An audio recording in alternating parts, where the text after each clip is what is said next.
स्वागत एक बार फिर आपका EN हिंदी पर। आज है 29 जून 2021 और हिमाचल प्रदेश की आज सुबह की सबसे बड़ी खबरें हम आपके लिए लेकर आए हैं। पेश है आज की सबसे बड़ी खबरें।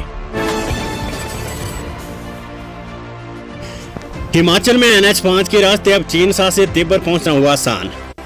हिमाचल प्रदेश से NH5 के रास्ते अब चीन शासित तिब्बत सीमा पर पहुंचना और आसान हो गया है। रक्षा मंत्री राजनाथ सिंह ने सोमवार को पूर्वी लद्दाख के कुन्याम से देश के 8 राज्यों में सीमा सड़क संगठन BRO द्वारा निर्मित 63 पुलों का वर्चुअल माध्यम से लोकार्पण किया।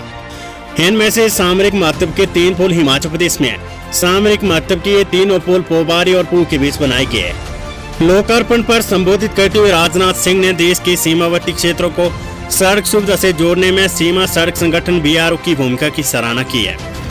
कार्यक्रम में जुड़े मुख्यमंत्री जयराम ठाकुर ने राजनाथ सिंह का आभार व्यक्त करते हुए कहा कि पोबारी पूह सड़क पर 4.27 करोड़ रुपए की लागत से निर्मित 40 मीटर लंबा पांगी पुल वर्ष भर संपर्क सुविधा प्रदान करेगा और सैनिकों का मनोबल बढ़ाने में सहायक सिद्ध होगा।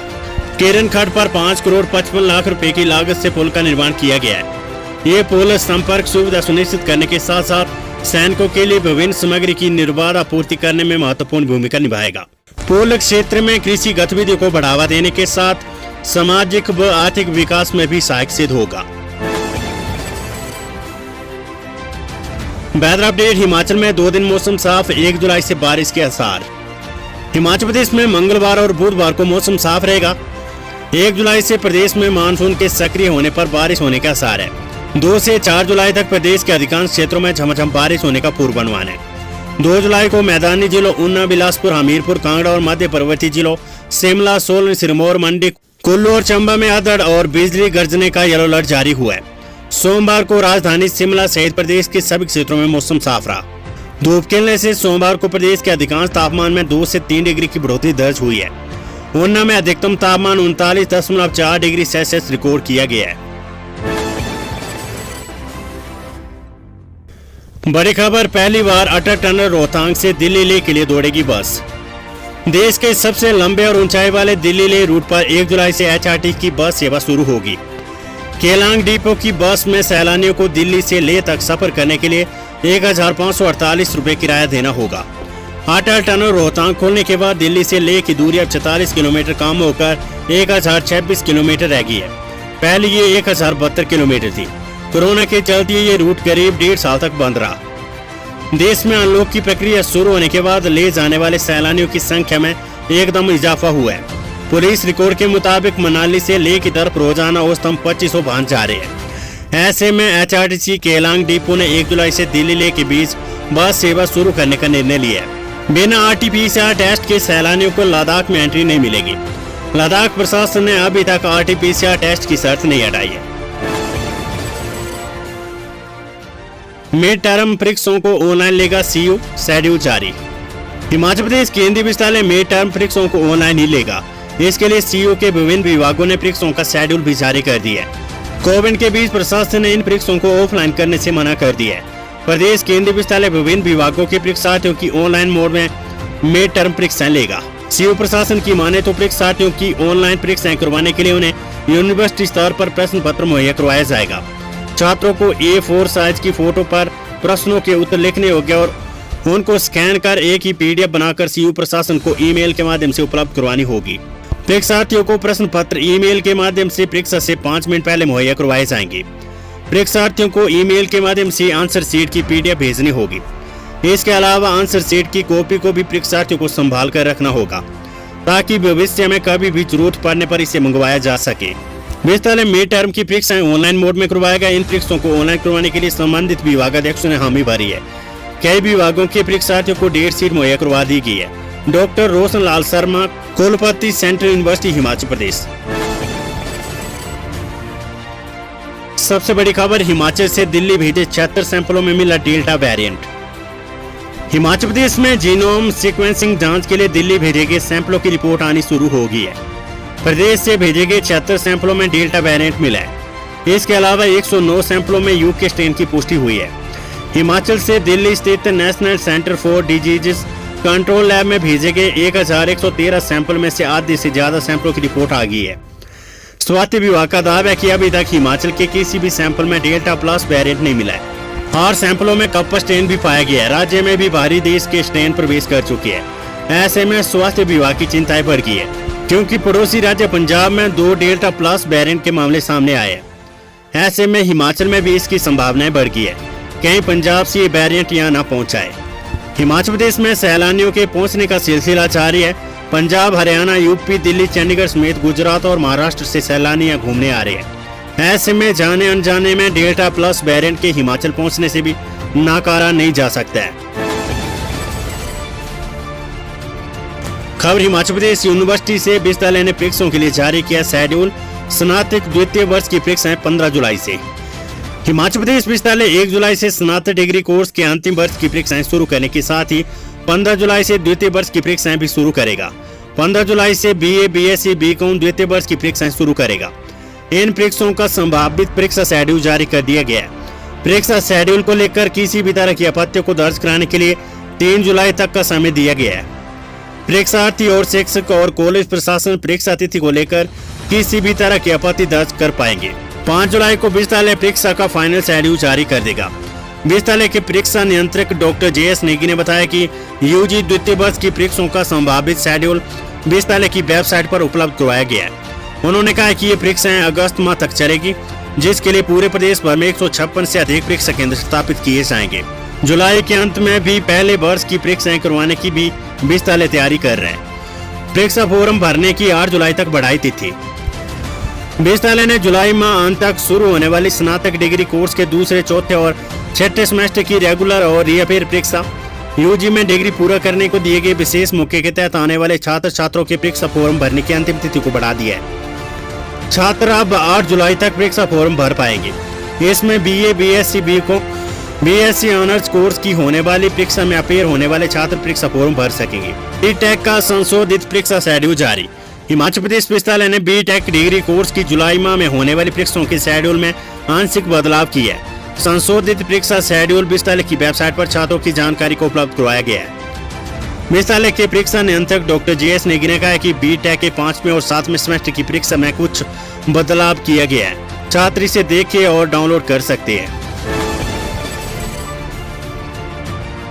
बड़ी खबर, HRTC से पहले दिन 350 रूटों पर चलेगी बसें, अधिसूचना जारी।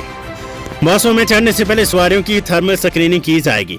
हिमाचल प्रदेश सरकार ने बाहरी राज्यों के लिए बसें चलाने की अधिसूचना जारी कर दी है।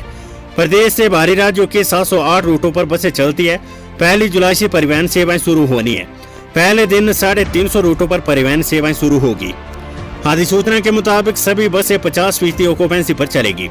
सर्दी, खांसी, जुकाम जैसी बीमारी से ग्रस्त लोगों को बसों में चढ़ने नहीं दिया जाएगा। चालक के पास कोई सवारी नहीं जा सकेगी। कंडक्टर मुंह पर फेस शील्ड और हाथ में ग्लव्स पहनकर टिकट बनाएंगे। बस से सुबह या शाम को सैनिटाइज करना अनिवार्य होगा। बस से उचित स्टेशन पर ही रुकेगी। खबर हिमाचल प्रदेश हाईकोर्ट से, न्यायाधीश मलिमत बने हाईकोर्ट के कार्यवाहक मुख्य न्यायाधीश। हिमाचल प्रदेश हाईकोर्ट के वरिष्ठ न्यायाधीश रवि मलिमत को प्रदेश का कार्यवाहक मुख्य न्यायाधीश नियुक्त किया गया है। भारत सरकार की ओर से जारी अधिसूचना 1 जुलाई से लागू होगी। हाईकोर्ट के वर्तमान मुख्य न्यायाधीश लिंगप्पा नारायण स्वामी 30 जून को सेवानिवृत्त होने जा रहे हैं। न्यायाधीश मलिमत का जन्म 25 मई 1962 को हुआ था। उन्होंने 28 जनवरी 1987 को कर्नाटक हाईकोर्ट में वकालत शुरू की। इन्होंने बतौर अधिवक्ता संवैधानिक, सिविल, आपराधिक, श्रम और सेवा मामलों में महारत हासिल की। इन्हें 18 फरवरी 2008 को कर्नाटक उच्च न्यायालय का अतिरिक्त न्यायाधीश और 17 फरवरी 2010 को स्थायी न्यायाधीश के रूप में नियुक्त किया गया था। खबर कुल्लू से, पति की निर्मम पिटाई से पत्नी की मौत, हत्या का केस दर्ज। जिला मुख्यालय कुल्लू के हनुमानी बाग में सरकारी कर्मचारी ने अपनी पत्नी की निर्मम पिटाई कर दी। इसके बाद महिला की मौत हो गई है। महिला के परिजनों की शिकायत पर पुलिस ने हत्या का केस दर्ज कर आरोपी पति को गिरफ्तार कर लिया है। पुलिस ने पोस्टमार्टम के लिए महिला का शव नेर चौक मेडिकल कॉलेज भेज दिया है। सोमवार को पुलिस को दी शिकायत में संजय कुमार निवासी मंदली डाकघर बंजार तहसील बंजार ने बताया कि उनकी बड़ी बहन चंद्रिका कुमारी उम्र 40 की शादी 14 साल पहले खंडवाली गांव निवासी राकेश कुमार के साथ हुई थी। आरोपी लोक संपर्क विभाग में सरकारी कर्मचारी, पिछले 5 साल से दोनों के बीच आपस में संबंध अच्छे नहीं चल रहे थे। राकेश कुमार अक्सर चंद्रिका के साथ मारपीट करता था। करीब 10 दिन पहले भी आरोपी ने उसकी बहन के साथ मारपीट की थी। उन्होंने बताया कि रविवार देर रात 2:30 बजे आरोपी राकेश ने फोन पर कहा कि चंद्रिका की मृत्यु होगी। आरोपी ने सभी को दोमोटी शमशान घाट आने के लिए कहा। इसके बाद मृतक महिला के परिजन पुलिस को साथ लेकर पहुंचे तो देखा कि चंद्रिका के शरीर और मुंह पर चोट के निशान थे। इसके बाद पुलिस ने महिला के शव को कुल्लू ले जाने के लिए कहा, साथ ही इसकी FIR भी कुल्लू में दर्ज होगी। उधर पुलिस अधीक्षक गुरदीप शर्मा ने कहा कि पुलिस पोस्टमार्टम की रिपोर्ट का इंतजार कर रही है। रिपोर्ट आने के बाद सच्चाई सामने आ जाएगी। बहरहाल पुलिस आरोपी से पूछताछ कर रही है। विधायक नेहरिया पर केस दर्ज नहीं करवाएगी पत्नी ओसिन, साथ न रहने की कई बात। मारपीट के मामले में विधानसभा क्षेत्र धर्मशाला से भाजपा विधायक विशाल नेहरिया पर HS अधिकारी पत्नी ओसिन शर्मा आपराधिक मामला दर्ज नहीं कराएगी। वे नहीं चाहती कि पुलिस उनके पति पर कोई कार्यवाही कर गिरफ्तार करे। हालांकि उन्होंने स्पष्ट किया कि वे अब विशाल के साथ नहीं रहना चाहती है। इसके लिए वे कोर्ट जाएगी। पुलिस ने सोमवार को ओसिन शर्मा की बयान दर्ज की है। उन्होंने कहा कि भले ही उनके पति ने उनके साथ मारपीट की हो, उन्हें मानसिक रूप से परेशान किया हो, लेकिन वे विशाल नेहरिया को गिरफ्तार नहीं देखना चाहती है। SP कांगड़ा विमुक्त रंजन ने बताया कि बयान दर्ज कर लिया गया है। वहीं प्रदेश महिला कांग्रेस अध्यक्ष जनेब चंदेल ने आरोपों में घिरे भाजपा विधायक विशाल नेहरिया को तुरंत गिरफ्तार करने की मांग करते उनकी पत्नी ओसिन शर्मा को पुलिस सुरक्षा देने की मांग की है। उन्होंने कहा है कि जनता के चुने हुए एक प्रतिनिधि पर ऐसे आरोप लगने की उम्मीद नहीं की जा सकती। मुख्यमंत्री जयराम ठाकुर से विधायक के खिलाफ कड़ी कार्रवाई करने की मांग करते हुए पुलिस FIR तुरंत दर्ज करने की मांग की है। बड़ी खबर, ड्रग अलर्ट, मानकों पर खरा नहीं उतरी बुखार, BP और एलर्जी की दवाएं, 22 के सैंपल हुए फेल। हिमाचल प्रदेश के फार्मा उद्योगों में बनी दर्द, बुखार, स्ट्रोक, BP, हृदय रोग और एलर्जी की दवाएं मानकों पर खरा नहीं उतरी है। केंद्रीय औषधि नियंत्रक संगठन CDSU के मई माह के ड्रग अलर्ट में प्रदेश की 6 दवाओं के सैंपल फेल हुए हैं। इनमें कालम, बद्दी के बुड्डू, कांगड़ा के संसारपुर, टेरिस, बद्दी के किशनपुरा, परमाणु और बद्दी के एक फार्मा उद्योग की दवा शामिल है। दवा नियंत्रक ने सभी आधा दर्जन दवा निर्माताओं को नोटिस जारी कर बाजार से स्टॉक वापस मंगवाने के लिए कहा है। मई में देश भर में कुल 627 सैंपल लिए गए थे। इनमें से 22 सैंपल फेल हुए। हिमाचल प्रदेश में दर्दनाक हादसा, दुल्हन के घर से लौट रही बरातियों से भरी बोलेरो लुढ़की, 10 लोगों की मौत। हिमाचल प्रदेश के सिरमौर जिले के सिलाई उपमंडल में सोमवार शाम करीब 5:45 बजे दर्दनाक सड़क हादसे में 10 बरातियों की मौत हो गई है। इस हादसे में 2 बराती घायल भी हुए हैं। टिब्बी मिला सड़क मार्ग पर पसोग गांव के समीप यह हादसा हुआ है। बरातियों से भरी बोलेरो कैंपर सड़क से करीब 300 फीट गहरी खाई में जा गिरी, जिससे गाड़ी के परखच्चे उड़ गए। आशंका जताई जा रही है कि ब्रेक फेल होने की वजह से यह हादसा हुआ है। हादसे में घायल अक्षय उम्र 21, कामना राम उम्र 50 का उपचार पौंटा अस्पताल में किया जा रहा है।